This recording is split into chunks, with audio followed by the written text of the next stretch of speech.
Okay, so this is going to be an introduction video to chapters 14 and also 15. I'm going to try and do them rather quickly so that this video is well under 10 minutes. I'm just going to kind of give you a quick review. I do expect for all of you to read the 2 chapters and to complete the study guide. And to do the videos and discussion board.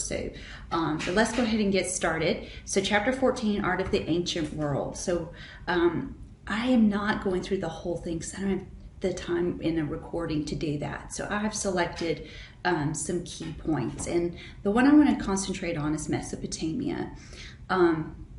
As it says, it's a historic society marked by written language. They had advanced social organization compared to some of the more prehistorics. We are going to look at some of the Akkadians, the Babylonians. And if you're wondering where we are on the map, we're basically between the Euphrates and the Tigris River, which is right here. The Fertile Crescent, if you will, and you can see modern day, this is where Iran, Iraq, and Turkey and Syria meet. Okay, so first there's the ziggurat. I actually am a lot more familiar with the ziggurat of Ur, and not this one. This is known as the White Temple.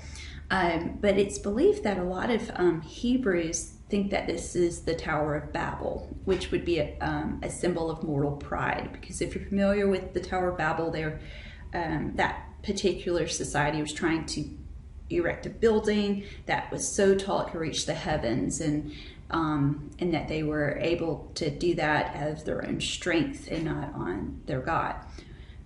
So there's an illustration of what it looked like, or we believe it probably would have looked like, and here you can see what remains. But considering how many centuries old this is, it's in the, I don't know what kind of weather or just how it's had to endure war over time, but it's still really incredible. The next one, you're going to have a full-length video. I think it's like 4 or 5 minutes on this, so I won't spend too much time right now. It is Akkadian. There is hierarchical scaling because you can see the king is the largest figure here. He has his soldiers marching, and then you can see where he's defeated. He's defeated his enemy, and they're suffering. And what's unique to this compared to the Sumerians, the Sumerian artworks tend to be to worship their gods, and this is polytheistic, like they believe in multiple gods.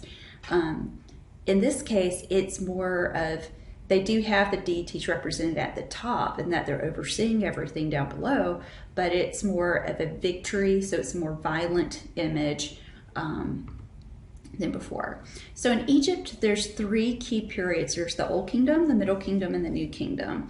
And the artworks, which would a lot of us think of like the interior paintings of the tombs, the pottery, especially the pyramids. I know a lot of us are familiar with that, so I kind of chose for us to concentrate on something a little different that you might not be as familiar with. So where in the map are we? We're in the northern part of Africa. We're at the Nile. You can see there's the lower and the upper Egypt along the Nile. We're right there beside the Red Sea. So a mortuary temple. This temple actually did not contain the remains of the Queen Hatshepsut. Instead, it was a place where after she died, that her that people that felt led to worship her, this is a temple where they could go worship the deceased pharaoh. This is unique because pharaoh is a masculine word and she was a woman. Her husband was pharaoh and died, and then she assumed power after him, which was really rare. It's believed that her nephew was very disturbed by this, and he became pharaoh at some point, and there were at one point, I think it mentions, 200 sculptures, a lot of paintings of her face, her image that was defaced later. But what's interesting is in some of them she looks very feminine, and then in others they imposed the fake beard and the kind of tunic that would make her look more masculine, because she was also pharaoh. It's believed that one reason also that architecture in the New Kingdom started to remove itself as a pyramid and more carved out from the side of this cliff is that it also would protect and prevent robbery. Okay, so now we're actually into chapter 15. Like in the last chapter, I'm kind of skipping over some things, but we're going to start in this chapter with the classical period. And I'm just going to read this bit. Greek sculpture and architecture reached their height of perfection during the classical period. Greece turned its attention to rebuilding the monuments that were destroyed during the Persian Wars. And we'll talk about that in Athens a little bit. So here in Athens, Greece, after the Persian War, they did have a lot of their temples destroyed, and they not want to use destroyed any destroyed remains to rebuild a temple to their, because they're polytheistic, to their deities. So the architect had all of that what you see that was used to make the Parthenon was built just for it. It was carved just for it. This was, this being Athens, this is a temple for Athena. At one time, Athena was actually inside of it, and she, you can actually, if you go to Nashville, they have a reproduction of the Parthenon, and I can't remember the name of the park, but there's also a reproduction of her inside of it, and it's amazing. She looks like she's porcelain with gold, but I'm trying to see if I can find how tall. I mean, I think like if for me, I'm like a little over 5 feet. Like that's probably how big her feet were. Like she was just humongous. But anyway, I guess I'll keep going. The Roman Empire. Okay, so they borrowed from the Greek traditions, but with more advancements, as it says, innovations in building design. And they didn't just do new designs in a sense that were just functional, but they also were trying to be more creative and to still reflect the strength of the Roman Empire. So one example, the Romans at one time, I guess I just don't always think about how they were all over Europe, but they were. In France, this is a Roman aqueduct that was built. This aqueduct has 3 archways. The bottom one, they could have actually taken a carriage and gone across the river. The very top with the smaller arches, it carries water into the city. And that's how an aqueduct functions. But again, they didn't just want this to be functional. They also wanted it to be, very attractive looking. It's amazing that it's still there. If you think about how rivers, they change their course over time. And it's been, you can see where they've added concrete here at the bottom to try to prevent it from collapsing. Some interesting facts on this: it would carry water from 30 miles, and it would bring about 100 gallons of water per day into the city. The aqueduct, the largest of which spans 82 feet, the aqueduct is some 900 feet long and 160 feet high. Okay, so the Arch of Constantine. Your book doesn't really talk that much about it. I kind of think the key points on this is that it is a triumphal arch. It's unique from the others in that it's Constantine, and the video you'll watch for this one will explain this. Constantine took from 4 different rulers their artworks and had them put onto his. And in some cases, he even took their names off of these reliefs, their names and their faces off of the relief and put his own. So it's kind of a little confusing for historians, but kind of the key thing I think when looking at your book, it mostly talks about how this was a function as a triumphal arch. and it was meant to deify basically a ruler. So Constantine, we know he changed his religion, but he was really posing himself to saying that he was the best, the strongest Roman emperor by having this arch.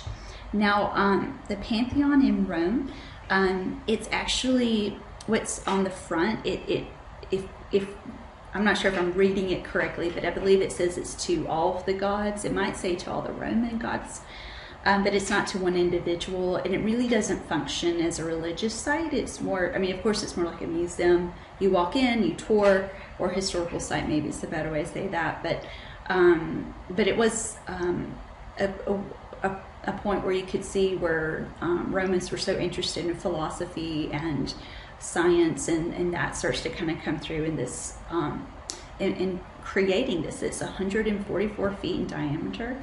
It has concrete coffer domes.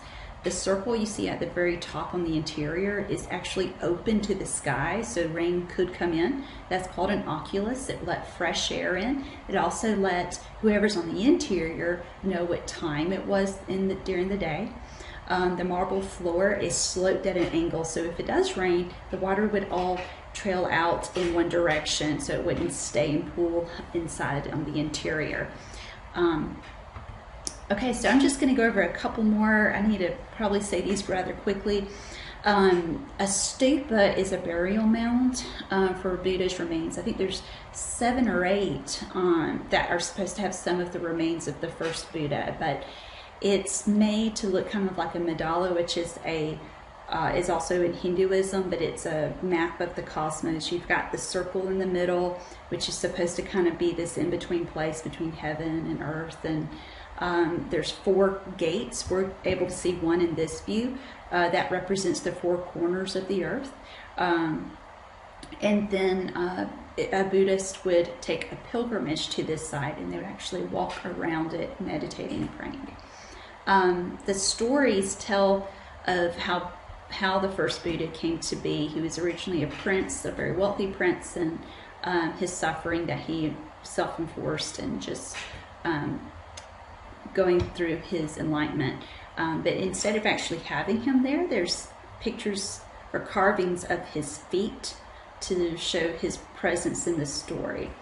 I couldn't ignore this one either. I just it's really hard to kind of narrow everything out, honestly, in these chapters. But in Troy, which I know we can't go to Troy's campus right now because they're closed, and they actually have a case of that virus. But they have some amazing replicas of the terracotta warriors. This was a emperor of China who was hated because he was brutal. If you didn't, he would enslave territories that he conquered and just work them to death. He was just ruthless ruler, and historians were aware of where his burial mound was, but what they didn't know is that a few miles away, underneath a farm, there was a whole vast burial site that had all of these terracotta warriors that he believed would protect him in the afterlife, and each one is unique, and they would have been painted initially. Okay, so this is the last one I'm going to talk about. So Teotihuacan is very mysterious. The historians that you'll listen to on Smart History for some of the other artworks have a really great recording on this one. I think it's about 8 minutes. I think it's awesome. The Aztecs discovered it, and maybe they believe like their ancestors were there, but it was basically discovered it had been abandoned, and there's a lot of erosion on the exterior, but it is a grand site that's 30 miles north of Mexico City. There's the Avenue of the Dead, there's the Serpent Mound, there's also the Pyramid of the Moon, and more recently in the past year they discovered, I think it's under the Serpent Mound, that there's a underwater spring, like a cave, which was very sacred. That's kind of entering into the dead, the world of the dead. That's located underneath, so it might be why they selected this particular site, because of an underwater spring. And perhaps on the very top of these larger pyramids, and even the smaller ones, were these wooden posts that had, you know, and they believe that's true for some sites, kind of like this. I mean, sort of like this in North America, and for Native Americans as well, but like in the southwestern part of the U.S. But the only thing that remains is just where they did their mason work, which is still really, really incredible. Okay, so I'm going to stop there.